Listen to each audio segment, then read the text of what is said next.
Hi, welcome to the Back Porch. My name's Megg Farrell. And I'm Ricky Alexander. And today we have Justin Poindexter, a very good friend of ours and a wonderful jazz guitar player. And he works with Jazz at Lincoln Center. He also has his own band called Our Band. And he's here with us today, and we're excited about that. Glad to be here. So Justin, you grew up in North Carolina. Your dad was a country singer. Your grandma sang some jazz in World War II and all that stuff. So you grew up with kind of both styles. Yeah. You grew up with all the styles. It's because it's a musical household. All kinds of music in my house. So what was like your first, what brought you to jazz? When did you get to jazz?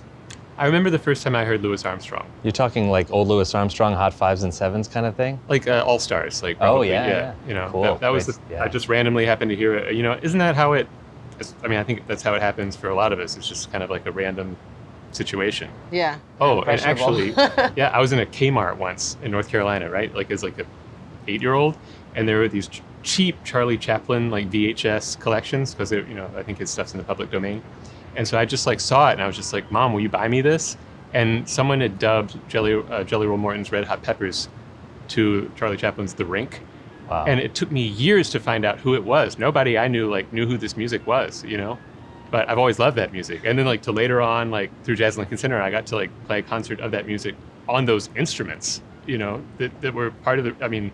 What's the chances of that happening? Yeah. But yeah. I noticed, so you have so much love for so many different genres and you're so good at all of them. How did you pick for your band, Our Band? Where did you land with that and why did you choose to focus on it? Well, Sasha and I we'd already been married for a while. Sasha's, she's a virtuoso classical pianist. That's like her thing. And she grew up singing Eastern European folk music and writes her own songs. And we kind of formed the band by accident at Pete's Candy Store on a free jazz gig with Bill Campbell and Rob Hecht.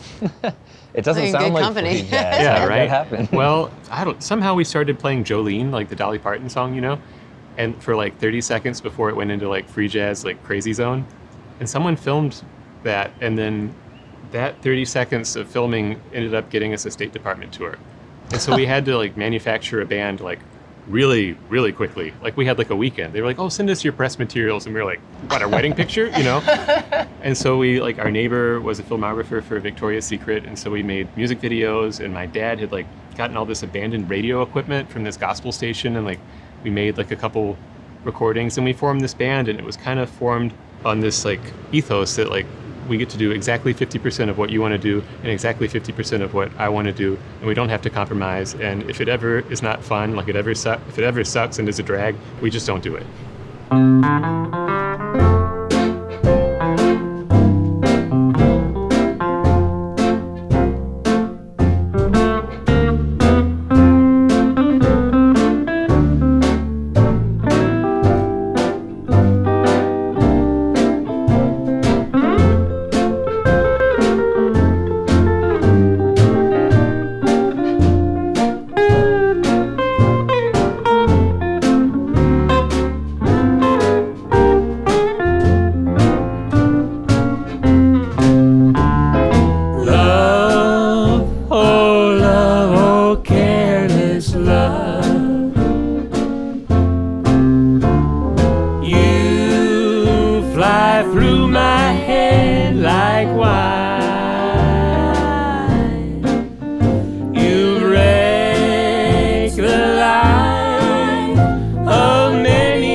your experience moving from North Carolina to New York City? I went to school at the North Carolina School for the Arts, and I studied composition. I remember asking my teacher, like, how am I going to make money? And he was like, oh, I don't know. Oh, I don't know. He was like, That's not gonna I didn't make any money Yeah. until I was in my 30s. I was like, that's not going to fly for me. And I was always kind of interested in old houses and historic preservation. And so I got this job as a maintenance guy at a historical reenactment museum. And I worked in the wood shop as an assistant. This is in North carpenter. Carolina? In North Carolina, yeah, right. I remember talking to some friends, and they were like, "What are you doing?" And I was like, "What? I'm into this." I was working with this guy named Stu Beef. Like, it was. We used to call each other on the radio whenever George Jones came on. We'd be like, George Jones is on 107. Anyway. And so one weekend I was just like, maybe I should try for something different. And so I applied for this fellowship with Lincoln Center in New York, and someone else got it, but then they turned it down because it was an actor and they got a TV gig. And so I remember I was in the wood shop and I got this phone call, and it was a New York City number, and I was like, what the, And so I answered it, and they were like, would you like to do this fellowship? You have to be in New York in 2 weeks. And I didn't really leave North Carolina very much as a kid, so I was like, I don't know. Stu Beef was like, man, Justine, man, you should go to New York, man. You can always come back here. And so I moved to New York. This program fortunately came with a small stipend, and found this terrible place to live briefly. And I remember talking to somebody early on about what to do here artistically, and he was like, I have this friend, Gerald Busby. He's a composer who lives in the Chelsea Hotel, and I think you guys would really get along. And so within a few days, I went to the Chelsea, and this was, still in the late glory days of the Chelsea. And so Gerald and I just became buddies, and I learned so much about just approaching life and New York and the arts through Gerald. He's a guy that just has a real sparkle to him. So how did he change you? How did it... I think I was afraid to be a Southerner in New York City. And then I really learned that the beautiful part about New York City is whatever you're into, someone here is into it at a very high level. So after doing this fellowship, that's probably how you kind of got into the whole Jazz at Lincoln Center. That was just dumb luck. Yeah, absolutely. So, and because what do you do with them now? I know you do a lot of outreach because we've hung in New Orleans working with them. What exactly is the outreach you do? So Wynton Marsalis and former Supreme Court Justice Sandra Day O'Connor had this conversation about parallels between jazz and American democracy. And this series of conversations led into this sort of curriculum. And over the course of a few years, I worked to turn it into a concert series that, as it went on, became incredibly flexible. And I think part of why it's grown so much at Jazz Lincoln Center is because it's really just kind of a way to get jazz music to communities. Sometimes it's based on a person, sometimes it's based on a style of music. But it's gotten really huge. Before COVID, we were doing 600 concerts a year, which in 13 cities, all around the world. It was just this madness. I see it really working. I've met so many people in my time in New York who are from everywhere, who have been part of that experience with Jazz at Lincoln Center and have come here. It seems like it's a very successful program. I mean, do you see it the same way, the actual results kind of happening, I think, and it's not for everyone, there's some musicians that don't need to be playing outreach concerts for kids or adults that have never really spent any time with jazz.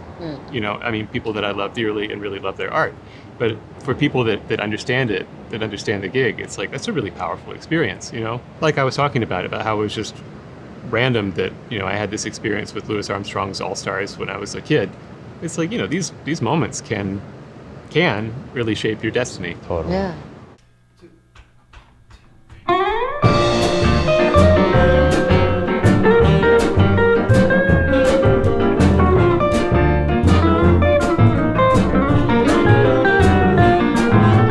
Make me down a pallet on your floor. Make me down a pallet on your floor. Make me down, pallet soft and low. When I'm down and I got no place to go, I've been hanging around with the good time friends of mine.